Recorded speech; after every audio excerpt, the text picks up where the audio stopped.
মহেশতলা, গড়িয়াহাট, ট্যাংরা সহ বিভিন্ন স্থানে আগুন লাগার খবর সম্প্রতি প্রকাশ্যে এসেছিল। সেই রেশ কাটতে না কাটতেই আরও একবার আগুনের ঘটনা। এবার ঘটনা নারকেলডাঙ্গার রেল কোয়ার্টার বস্তির। প্রথমে পোড়া পোড়া গন্ধ, তারপরে গোটা বস্তি আগুনে ঢেকে যায়। জ্বলে যায় একের পর এক ঝুপড়ি।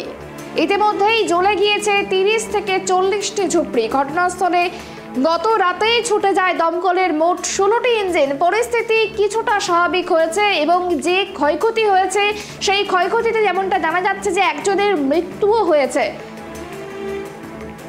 এই মুহূর্তে ঘটনাস্থলের ঠিক কি পরিস্থিতি আমরা জানবো আমাদের প্রতিনিধির থেকে।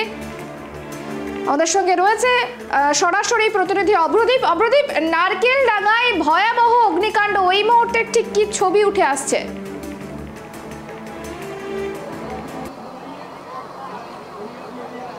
একদমই দেখো, গতকাল রাত্রি 10টা থেকে 10:30 নাগাদ এই নারকেলডাঙ্গার যে বস্তি এলাকা রয়েছে, খালপাড়ের পাশে বস্তি এলাকা, সেখানে আগুন লাগে এবং শুধুমাত্র বস্তি নয়, তার পাশে গোডাউন ছিল, সেখানে আগুন লাগে। রাস্তার একদিকে আমার বাঁদিকে যদি বস্তি হয় এবং সেখানে আগুন লাগে, সেখানে স্থানীয় বাসিন্দারা যেটা অভিযোগ করছেন যে তারা দমকলকে একাধিকবার ফোন করা সত্ত্বেও, স্থানীয় থানাকে একাধিকবার ফোন করা সত্ত্বেও দমকল আসতে দেরি করার ফলে আমার বাঁদিকের যে বস্তি থেকে আগুন লেগেছিল সেখান থেকে ডান দিকের যে ঘরগুলি রয়েছে সেখানে কিন্তু আগুন ছড়িয়ে যায় এবং এই ডান দিকে যে ঘর ছিল সেখানে একজনের মৃত্যু হয়েছে, তেমনটাই কিন্তু জানা যাচ্ছে। রাত্রির 3টে সাড়ে 3টে নাগাদ তার দেহ উদ্ধার করে পুলিশ এবং তাকে কিন্তু হাসপাতালে নিয়ে যাওয়া হয়েছে, তার ময়নাতদন্ত করা হবে। এবং তার পাশাপাশি ক্যামেরা পার্সন সূর্যকে বলবো ছবিটা দেখাতে, ওইদিকে যেখানে দেখতে পাচ্ছি এখন এই যে জেসিবি দিয়ে খোঁড়ার কাজ চলছে এবং যে সমস্ত জিনিসগুলি ছিল বাড়ির ভেতরে সেই জিনিসগুলিকে কিন্তু সরিয়ে ফেলার চেষ্টা করা হচ্ছে। কারণ চাপা যে আগুন, সেই চাপা আগুনকে নেভানোর জন্য কাজ করা হচ্ছে। জেসিবি দিয়ে বিভিন্ন জিনিসগুলি তুলে তার তলায় জল দেওয়া হচ্ছে, যাতে ভেতরে যে আগুন ছিল, সেই ধোঁয়া ছিল, সেইগুলিকে নিভিয়ে আনা সম্ভব হয়। এবং তার পাশাপাশি তুমি দেখতে পাচ্ছ যে এই যেখানটা কাজ করা হচ্ছে তার পাশেই একটা ঘর ছিল যেখানে সিলিন্ডার বাস্ট করেছে এবং সেই সিলিন্ডার বাস্ট করে সেই ঘরের মধ্যে একজন ছিলেন, তিনি কিন্তু মারা গিয়েছেন। 55 থেকে 60 বছর বয়সী একজন ছিলেন, তিনি মারা গিয়েছেন। তার দেহ উদ্ধার করেছে পুলিশ এবং তাকে কিন্তু হাসপাতালে নিয়ে যাওয়া হয়েছে, তার ময়নাতদন্ত হবে।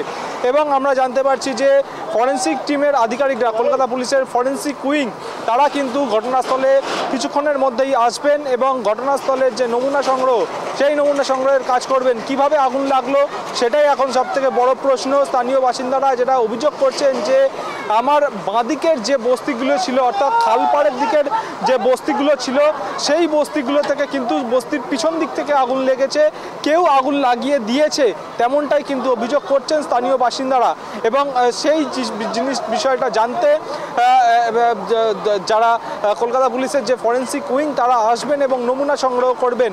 তার আগে দমকলের আধিকারিকরা সম্পূর্ণ জায়গাটি, যেখানে চাপা আগুন রয়েছে, যেখানে যার তলায় তলায় ধোঁয়া রয়েছে, সেই ধোঁয়াগুলিকে কিন্তু পুরোপুরি নিভিয়ে দেওয়ার কাজ করছেন জেসিবি দিয়ে। তুমি দেখতে পাচ্ছ, আবারও দেখাতে বলবো ক্যামেরা পার্সন সূর্যকে, যে যেখান থেকে খাতা, বই, বাড়ির মধ্যে যে সমস্ত জিনিস থাকে, সেই জিনিসগুলি যখন ছড়িয়ে আনা হচ্ছে সেখানে কিন্তু আবারও আগুন লেগে যাচ্ছে। অর্থাৎ যে জিনিসগুলি রয়েছে তার তলায় চাপা আগুন রয়েছে, তার জন্যই ধোঁয়া বেরোচ্ছে এবং এই জেসিবি দিয়ে জিনিসগুলিকে তুলে অন্য জায়গায় নিয়ে যাওয়া হচ্ছে এবং জল দেওয়া হচ্ছে, যাতে সম্পূর্ণভাবে সেই জায়গাটা নিভে যায়।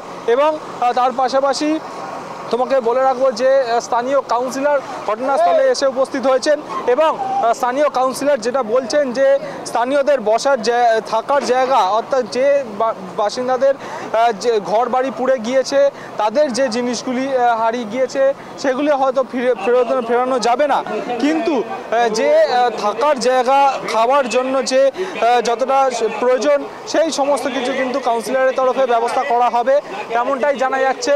এবং তার পাশাপাশি তোমাকে বলে রাখবো যে রাজ্যের মন্ত্রী, কলকাতা পৌরসভার মেয়র ফিরহাদ হাকিম, তিনিও কিন্তু ঘটনাস্থলে আসবেন, তেমনটাই জানাচ্ছেন কাউন্সিলর। এবং আমরা দেখতে পাচ্ছি স্থানীয় বাসিন্দারা কতটাই শোকগ্রস্ত হয়ে রয়েছে। বিভিন্ন জায়গা থেকে যেখানে যেখানে আগুন নেভে গিয়েছে সেখানে কিন্তু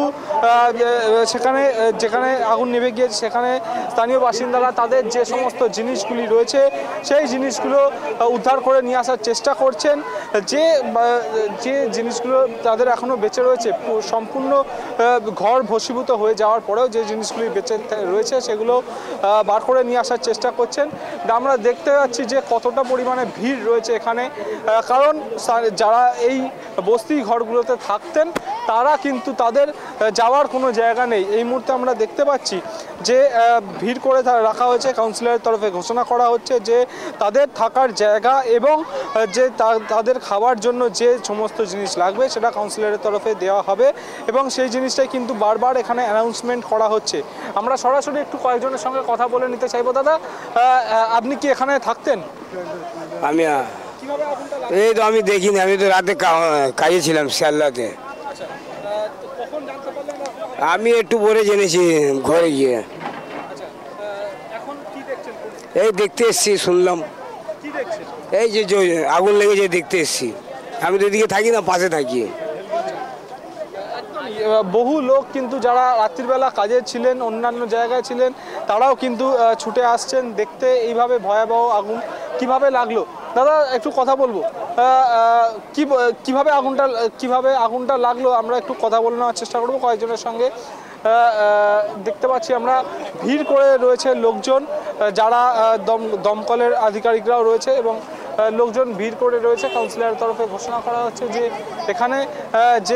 এখানে যে কিভাবে আগুনটা লাগলো এবং সেটার জন্য ফরেন্সিক টিমের আধিকারিকরা আসবেন এবং বাচ্চা থেকে শুরু করে বয়স্করা যারা রয়েছেন তারা কোথায় যাবেন সেটাই প্রশ্ন করছেন। জানতে চাইবো যে এখনো পর্যন্ত কিন্তু ধোঁয়া বেরোচ্ছে, যে সমস্ত জায়গায় আগুন লেগেছিল এখনো পর্যন্ত চাপা আগুন কোথাও রয়ে গিয়েছে, তুমি একটু আগে তেমনটাই জানালে। সেক্ষেত্রে এই যে আগুন সম্পূর্ণ নিয়ন্ত্রণে আনতে আর কত সময় লাগতে পারে বলে মনে হচ্ছে? কারণ গতকাল রাত্রে এই ঘটনা ঘটেছে এবং সেই রাত থেকে সকাল হয়ে গিয়েছে, এখন ঘড়ির কাঁটা বলছে 12টা 23, এখনো পর্যন্ত নিয়ন্ত্রণে আসেনি আগুন।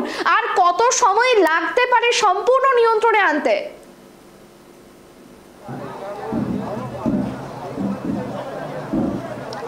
এখনো বেশ কিছুটা সময় লাগবে, তেমনটাই কিন্তু মনে করছে দমকল আধিকারিকরা। কারণ রাস্তার দুদিকে বিভিন্ন বস্তিতে আগুন লেগে গিয়েছে।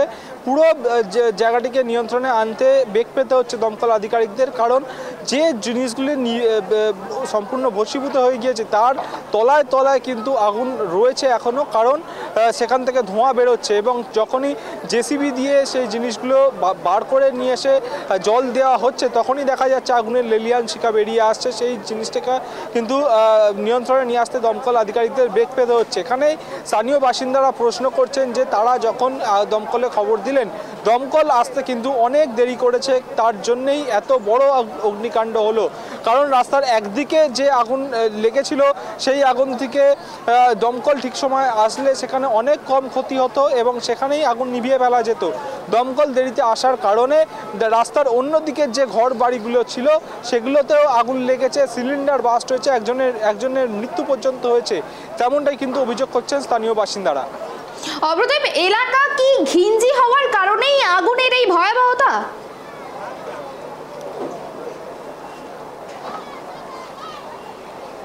দেখো, এলাকা ঘিঞ্জি হওয়ার কারণে তো বটেই, এলাকা ঘিঞ্জি হওয়ার কারণেই আগুনের ভয়াবহতা এতটাই বেশি হয়েছে।